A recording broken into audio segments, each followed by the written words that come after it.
Hi everybody, Lambkin here. So today's analysis is gonna be a little bit shorter than usually. Usually I do two different people, but I think from now on I'm just gonna do one because they are incredibly time consuming and I don't really have the extra time and energy to pump them out that much right now. So we're gonna be doing one per. So it won't be like 30-40 minute videos. It'll be a little bit shorter as well. I think that's a good balance to have it, and maybe it'll be a lot easier for me. So yeah, I hope you can live with that. But again, if you want a chance to be featured in the next one, leave your Tekken ID in the comment section. I'll have a look at it. And remember to distinguish between uppercase and lowercase letters and all that. I need your Tekken ID, not your like in-game gamer tag thing. I need the like 12-digit code thing. Yeah, today we're looking at the Lee matchup. So yeah, I hope you'll find it useful and informative and all that jazz. And let's just jump right into it. Get ready for the next battle. All right, so Lee versus Law, the Paranoid Pyro. Let's go. So Lee is very much a timing-based character. So you gotta be really careful when you press against Lee. Maybe we'll see a couple examples of that.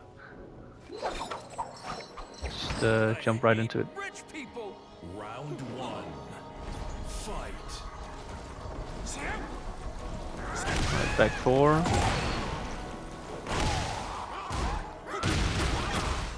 Good frame trap. Licensing 4 into hit.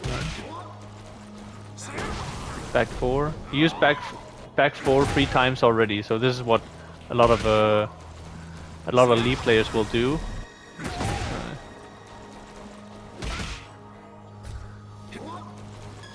So basically, he can't block when in Hitman, but he can cancel Hitman into like a dash or a block. And a lot of the time you can neutralize Hitman stance with a nunchuck because of the range. It does create some range, so a lot of your attacks will whiff once you go into Hitman stance, making it really dangerous because then he can like automatically whiff punish you almost, right? But the nunchuck is really good for hitting him. And sometimes even if you get hit by back four on tip range, you can sort of like, your nunchuck is almost safe unless he dashes in like this, right? Because if you can hit, so your nunchuck is unsafe, right? But if you can hit him on tip range, if he cancels into a block, then you'll probably be fine most of the time. So what I usually do is I gauge kind of his. A lot of the time at first in the early game they will try and do back four into Hitman and then cancel into block or something just to see what you do, right? So I wouldn't necessarily recommend doing much at first other than just backdashing away, see what he likes to do, right? So, but he will start testing you with the back four Hitman at some point, at which I would recommend trying to catch him with the counter hit nunchuck here. You only have to be aware of the power crush he can do. He has a high power crush, and if your timing is slightly off, you'll get hit by the power crush. That second hit is a high. You should always be ducking that, at least twitch ducking like this. Get a small punish, that's bare minimum, but you can get a launch here. So forward 2 1. It doesn't have any other extensions. This is the only option he has from forward 2. It's also -10. You can get a punish, like a small punish, which you do here. But again, it doesn't have any. There's no risk in ducking here really, other than you do a twitch duck and then get a 10 frame punish anyway, right? But you can get a launch here. That's also a high string. This one is really telegraphed, right? A lot of Lee players in lower ranks do this string all the time. Again, it's one of those strings. It doesn't have any other extensions. This is the only version of this string. And the third hit is a high, you can duck and launch that. Now, a lot of Lee players in higher rank, they will do the first 2 hits, and then they won't really follow up just to see what you do. But as you can see, the second hit is -13. So in that case, you can get a small punish. If you flash duck the third hit, then if they don't do the third hit, you can still get a small punish. But in case they do throw out the third hit, you just get the launch, right? So you need to be ducking and launching these high springs. This one is safe on block as well. Alright, let's see. Side to 2. Nice. Good stage. Hazard awareness here.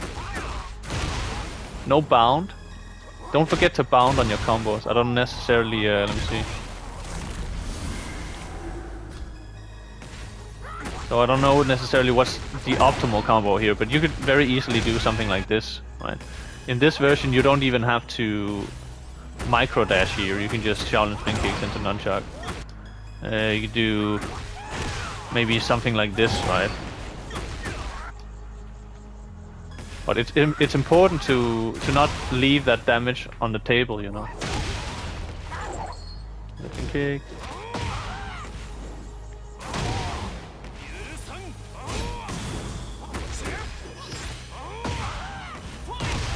I respect the parry attempt. Nice counter hit. Nice, that's a good option in that situation, upward free, because you're in heat. So even if he blocks it, you get the heat dash and you get another free mix-up situation, right? Nice, good stage hazard awareness again. Again, suboptimal combo, you didn't use the bound. That's really unfortunate.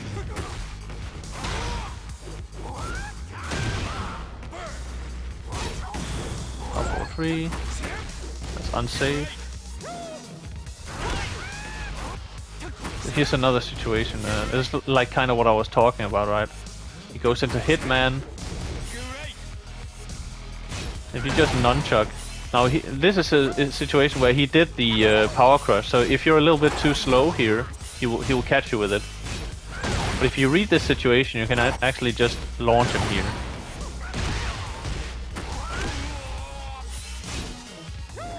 Alternatively, you could backdash here and get a whiff punish, right? So yeah, again, being aware of Hitman stance transitions.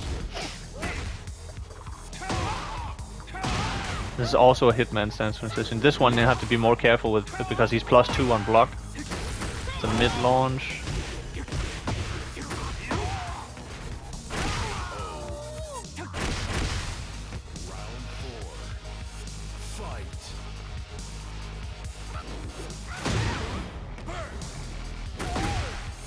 Nice little low poke.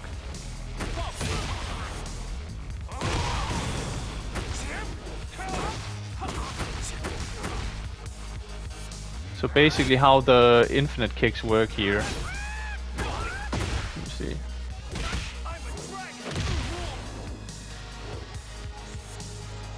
Where is it?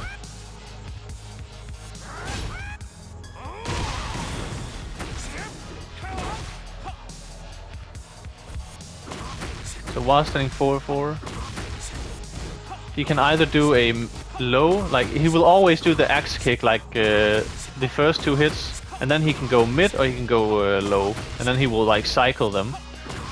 So if you have to kind of make a read here. If you think that he's, if you eat the first 2 hits, then you have to block the third hit, whether it's a low or a mid. If you block the first 2 hits. Let's see if I can showcase that here.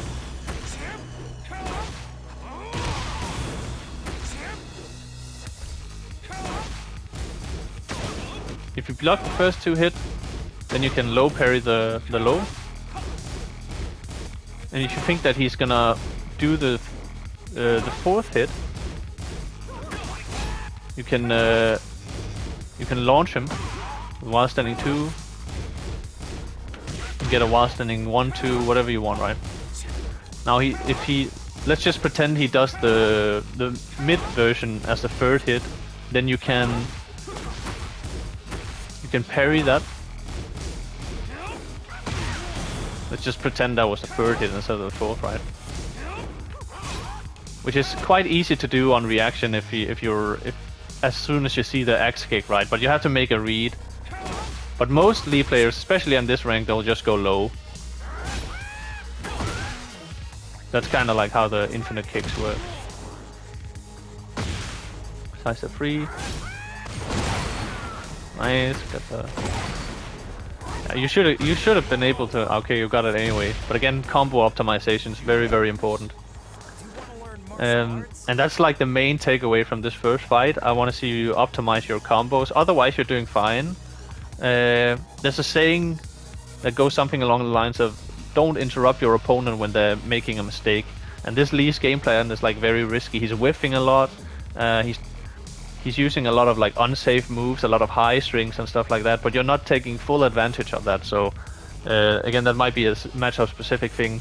Learning when to duck his high strings and launch him, and when to try and counter hit him out of hitman stance and all that kind of stuff. And then, but yeah, of course, whiff punishing as well. So that's like basic take from this first fight. Let's move on to the next one. All right. Next fight coming up. 4-3, minus 13 on block, no punish.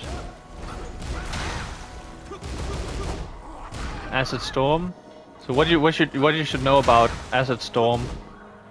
A lot of Lee players will like test you with this sometimes. If he doesn't finish it, he's minus 18 after every hit here. So you can launch him. But if he does finish it, you have to duck before you can launch him. If he does the 4 at the end.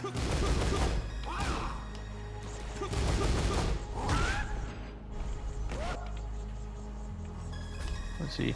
And he can choose to end it after each hit, basically. And he's minus 18 after every hit, no matter when he ends it. But he can slightly delay. He can add the last hit, the 4, after pretty much every hit here. And he can slightly delay it as well. Let me try and demonstrate. Okay. Let me see. So that's just spamming it outright. And then slightly delayed, I will hit you. Like that. But if I don't delay it, that's how it looks like. Right. So yeah, he can slightly delay it, he can throw it out after just a couple of hits. He doesn't have to commit to it. But again, minus 18. Last hit is a high. That's the mind game here, basically. Back 4 into Hitman.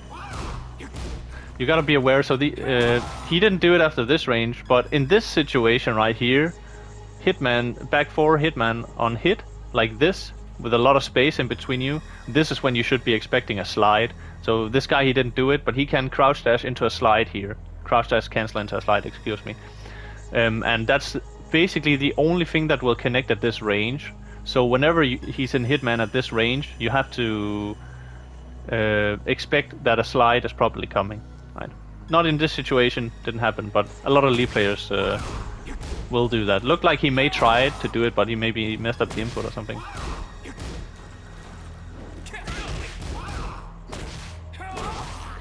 And then again, no slide, okay. Maybe he was setting up for running 4 instead. That's what they also like to do, mixing it with running 4. Nice, okay.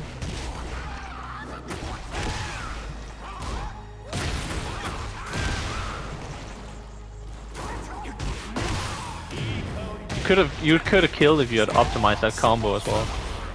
Now you die because of it.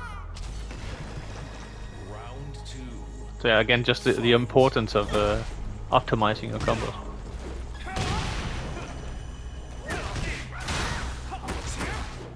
Back 3-3. That's the one with the second hit is a high. Back 4 and Hitman. You caught him out this time, okay.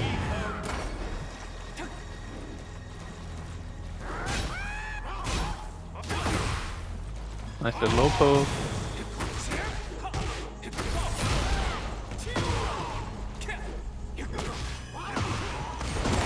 Good placement of power crush there. And good slide. I want to see a little bit more slide attempts. Some more slide mix-ups.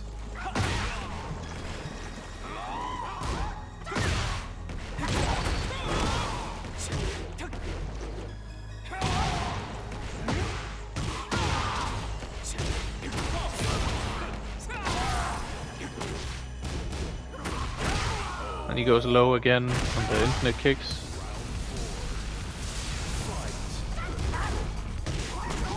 Alright, classic setup. What's the combo? Floor break? No, goes for the wall instead.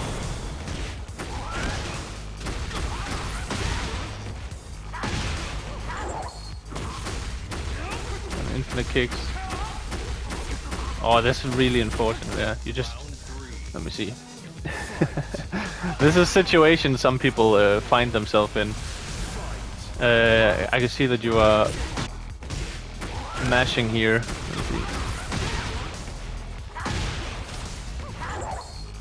see. With the nunchuck, unfortunately. And then what happens? Infinite kicks. You're mashing buttons. What you really need to do here is just... once you get hit by this, at any point in this loop here, you can just hold down back and you will block it. And he can't do anything against this. And then of course, once you do, you can just launch him, right? If you want a safer option, and while he's pressing here, you can get pretty much a guaranteed counter hit, right? With the while standing 4. Like that, as well. Again, you're just free to do a low parry at any point if you want to. You do a slide maybe if you're fast enough. Although I wouldn't really recommend it. You can? Yeah, okay, you can. Yeah, probably best thing to do, hold down back, get a while standing 4 or a while standing 2 or something like that. Right.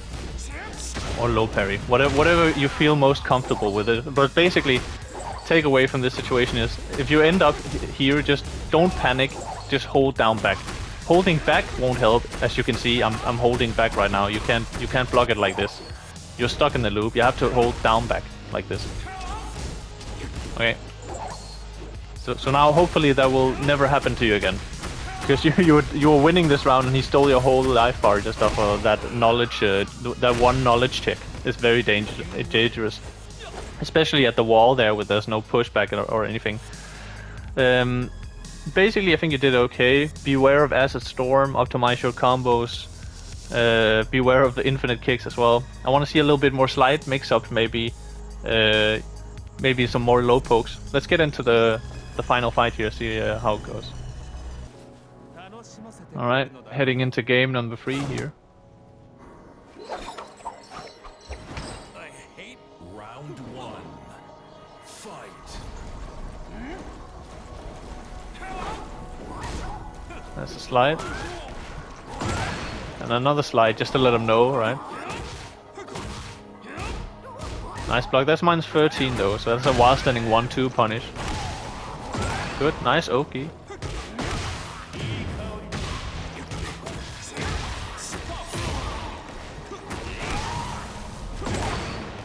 Good counter hit. Went for the floor break straight away.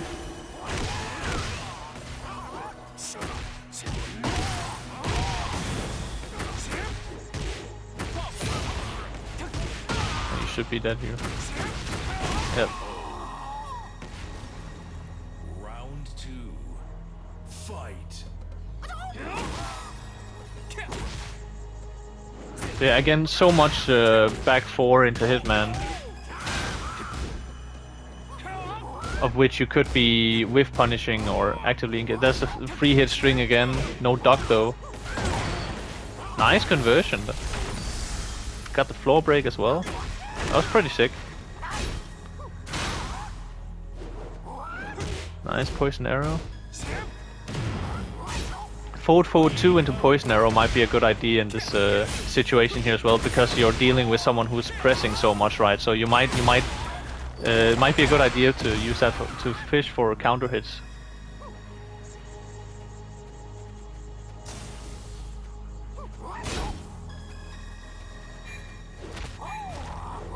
Alright, went for a grab. Up for 3. That was a risky, but it worked out, so who cares? Round 3. Fight. That is minus 14, the flip kick. Trying to catch you out with the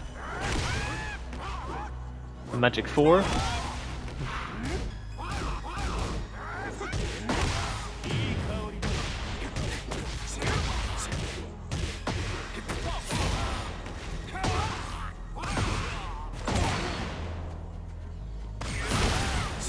Yeah, you can see he wanted to do the slide there, so that should have probably been blocked. But again, to be fair, it could have been a while standing 2 mix-up, right? That's how Lee mixes up his slides. Fret and slide into while standing 2, while standing 2-3, right? Nice interruption of Hitman. Up forward 3. Got the grab. So you're noticing probably that he's not breaking his throws, so... Nice counter hit, no combo though. I don't know if you were expecting to hit that or you just wanted pressure for a frame trap. Nice little low poke. Another grab. This time goes for the 1 break, side step free. It's probably not the option I would have went fine anyway. Okay, you got it. Alright, so basically, I can tell that you have the right idea. You understand frame traps. You've shown that you can be patient. You have a good variety of moves, including grabs, and you do a couple slide mix-ups and stuff. I noticed that as well. And you have good stage awareness and all that. So I think that what you need is mostly right now just like that experience that comes with time. You know, playing a lot more, and make some minor adjustments as well, like combo optimization and whip punishing and stuff like that. But otherwise, I think you've got the right idea. You're on the right track. So I would say just stick with it. Try and adopt some of the tips and tricks I gave you in this session here, and become. Although the things you are doing right, you still need to ingrain it a little bit more in your gameplay, and you know, become more fluid in it, and become more. Needs to become more like second nature and stuff, you know. But you're definitely doing the right things, I would say. So. Not much more to say on that, so yeah, I hope you like that analysis. Alright, so that's it for today's video. Hope you enjoyed the analysis. Leave your Tekken ID in the comment section if you want a chance to be featured on the next one. And yeah, until next time, have a good one. See ya. Bye.